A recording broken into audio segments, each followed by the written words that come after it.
want you to know that it's an honor having you back here again. The pleasure is mine. Yeah, I see the smile. And is it a new hairstyle? Yeah. Thank you. Okay, so we have some infections written on a piece of paper. Okay. We would like you to tell us 3 very interesting things about whichever of the infections that you pick. Okay. Is that good? Yeah, that's good.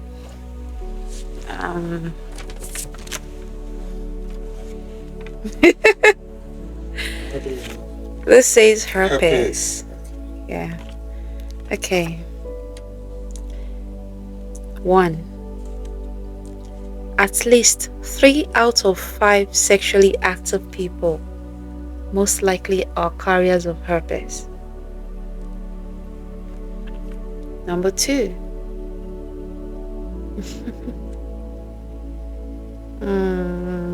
Let's see. Do you know that thing that looks like pimples that appears by the side of people's mouth? Families often call it malaria when they are sick. Fever, exactly. Okay, that's a symptom of oral herpes. Yes.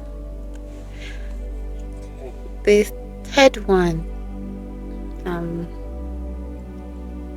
herpes is different from HPV and HIV. Herpes is herpes simplex virus.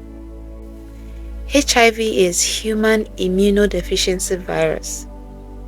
HPV is human papilloma virus. These are different infections and they have different symptoms. So yeah. Okay. All right. I have another question. Okay. And I would like to know, can one determine the intensity of an infection, based on what they are experiencing? No.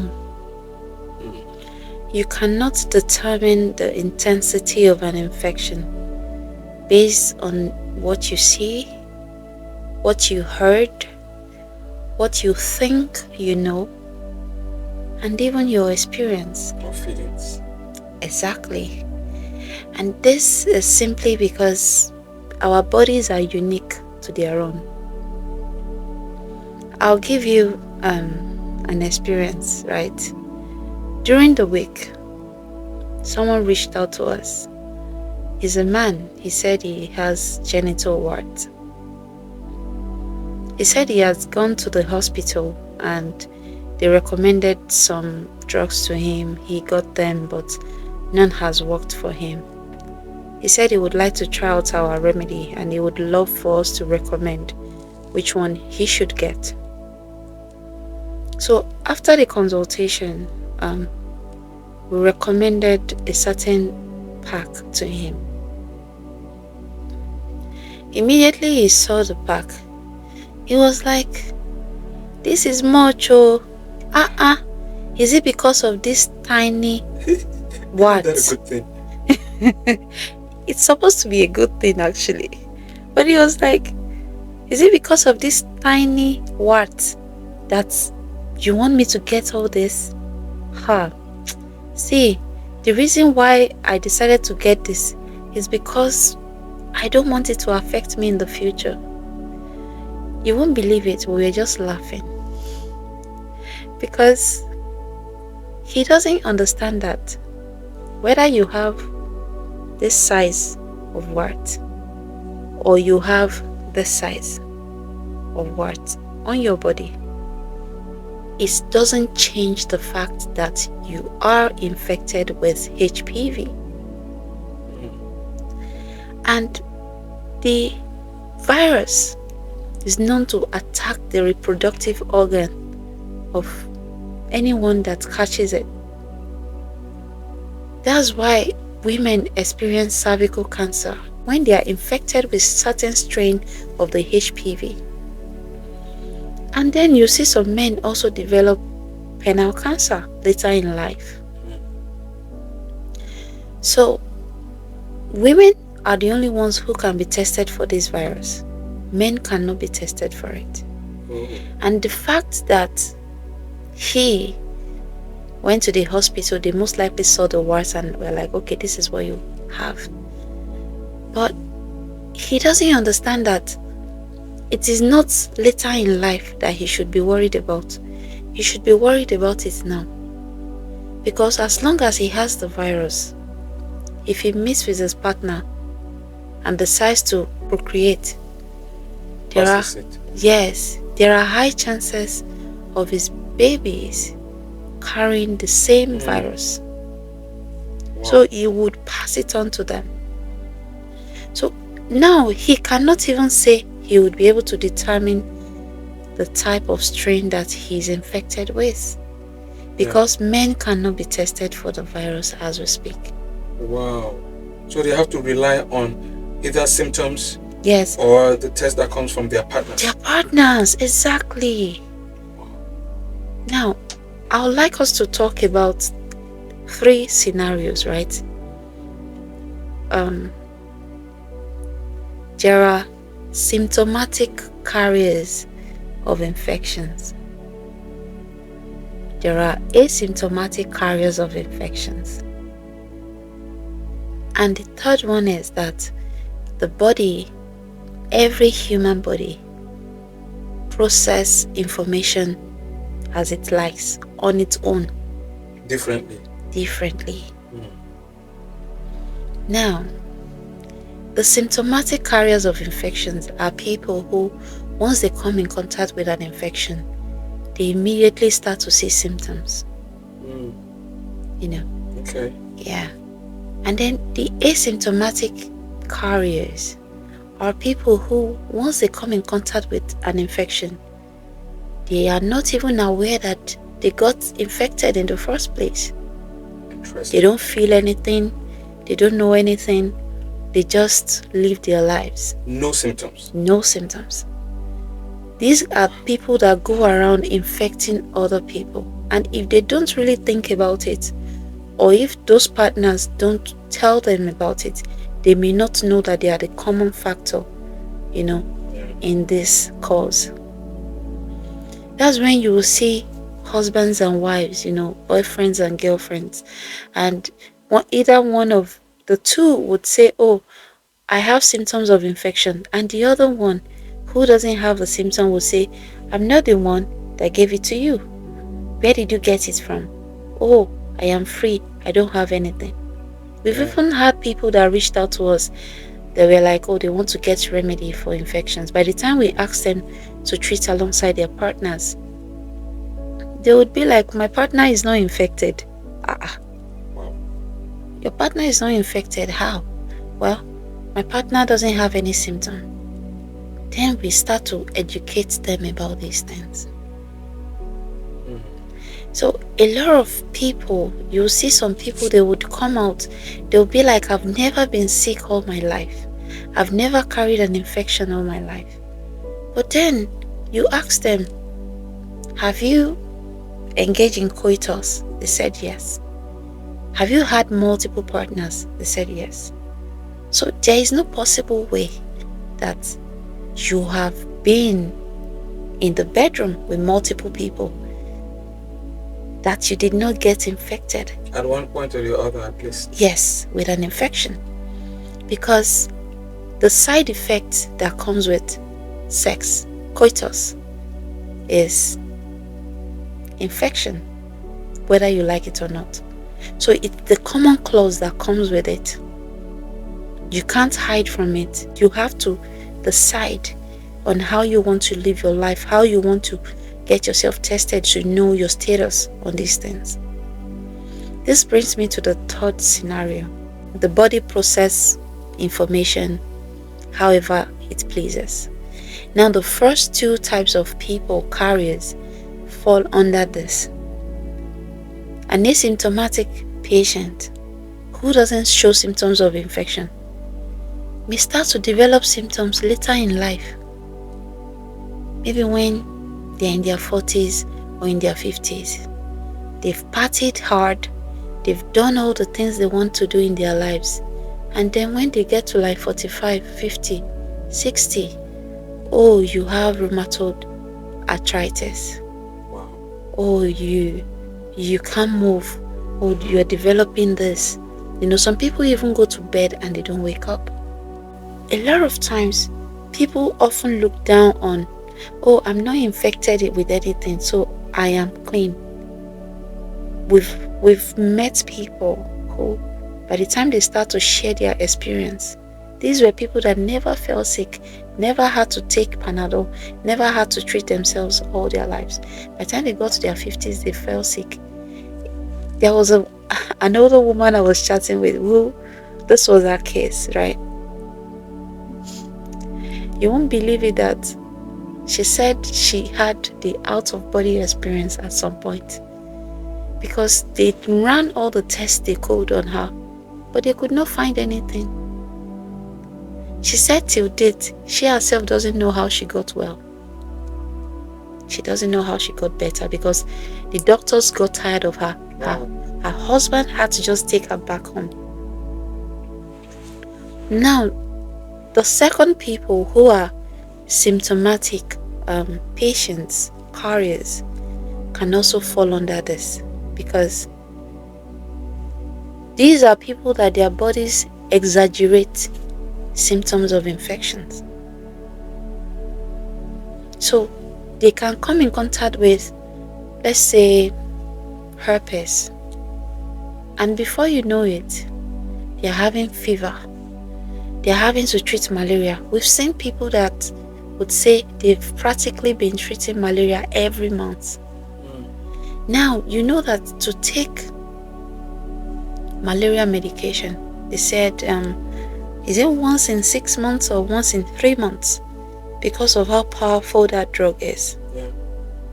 But there are people that are constantly on it, month in, month out. It's like an abuse. It's like an abuse. But when you advise these people and you're like, you can't be doing this, they would be like, what can I do? We've had a client that the partner dumped just because of this. By the time she sent the screenshot of her chat, she was telling her partner in that chat, like, I don't know what is wrong with me. I don't know how I got here. And this is the case of many people. So there are people who are symptomatic, but their bodies exaggerate a lot of things. Some people will say, oh, my body is sensitive, it is just like that. Some people will say, I cannot use restrooms outside my home. Why? Because they may just develop UTI. Yeah.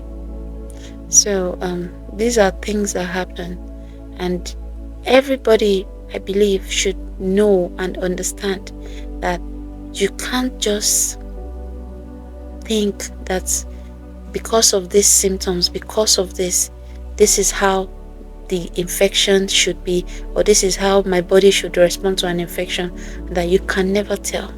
Yeah. Nice. All right, that's interesting. At least we're getting to know more and more. Yeah. Now, I have another question. Okay. We would like to know, can the existence of an infection in the body trigger other infections? Yes. Please tell us some more about that.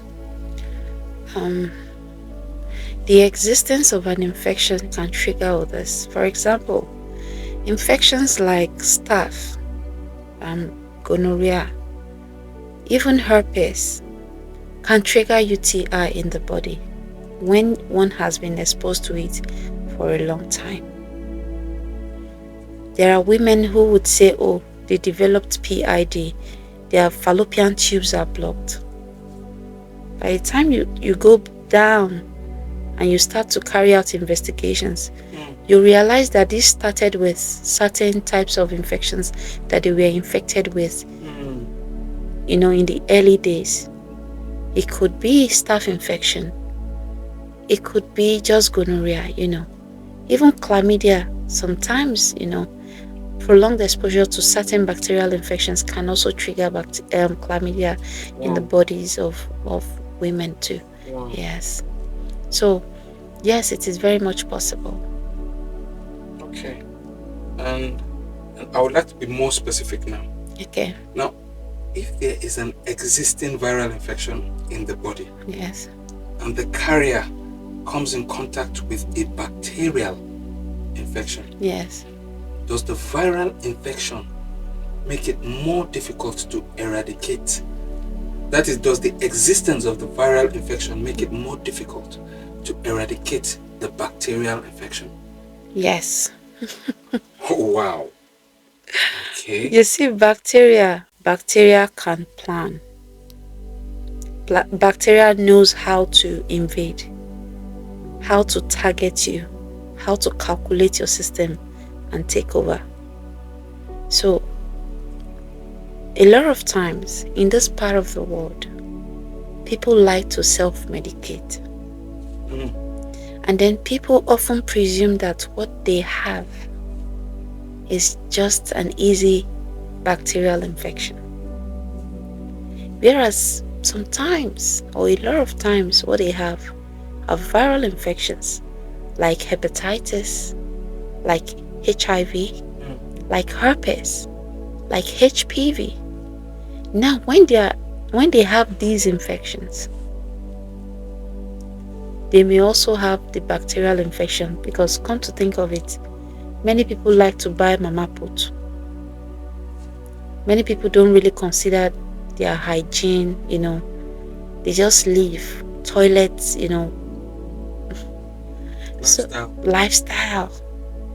So the staph bacteria, for example, enjoys living on the human skin.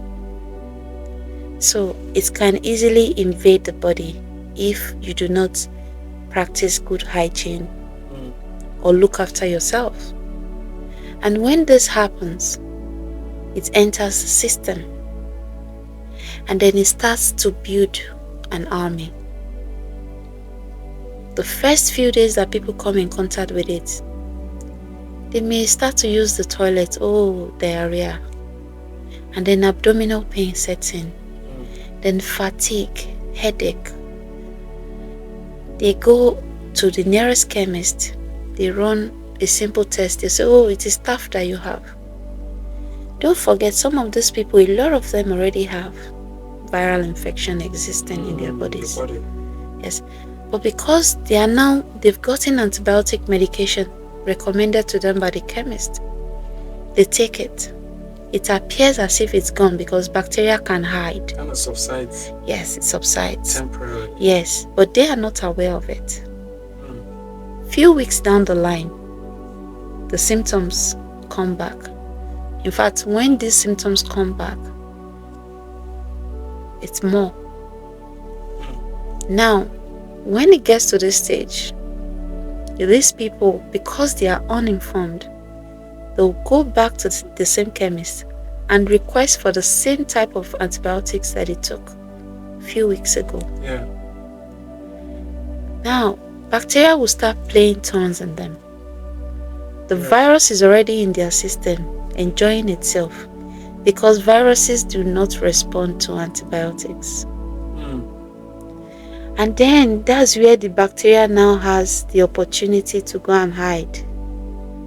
You now see the bacteria will now go, because viruses like to store themselves either in the immune system or in the nerve endings of the body. So the virus is there chilling off. Then bacteria looks at it and is like, let me go and meet this guy. These things that they are giving to me, it may weaken me a bit. So the virus actually helps fight on behalf of the bacteria. Yes. So the bacteria joins hand in hand with the body, with the virus, and then the fight. So because the virus will always win when it comes in contact with the antibiotics, and antibiotics has nothing against the virus. So this is what makes it very difficult for people, And then there are people that even when they have any kind of infection. It may even be just the bacterial infection that they were infected with at first. But then, because they don't really think much about it, they may be asymptomatic, they may be symptomatic without having much symptoms. But then they want to live their lives. They want to party. They want to have fun. They want to get in the bedroom to chill. And then without caring, oh, is this person clean? What is this person's status? Knowing that the existence of that bacteria in the body weakens the immune system. If they come in contact with a person who is already infected with a viral infection, like HIV, like herpes, like hepatitis B, they will get it like this. These are the reasons why it's very difficult to get rid of bacteria when a viral infection is involved. No, so we now know that bacteria actually thrives even better. Yes. When there is a viral infection. Yes. In the body. Yeah. Wow. Okay. We're learning. Thank you so much. Yeah. Catherine. Thank you. We'll have to have you back again. Looking forward to it. Bye.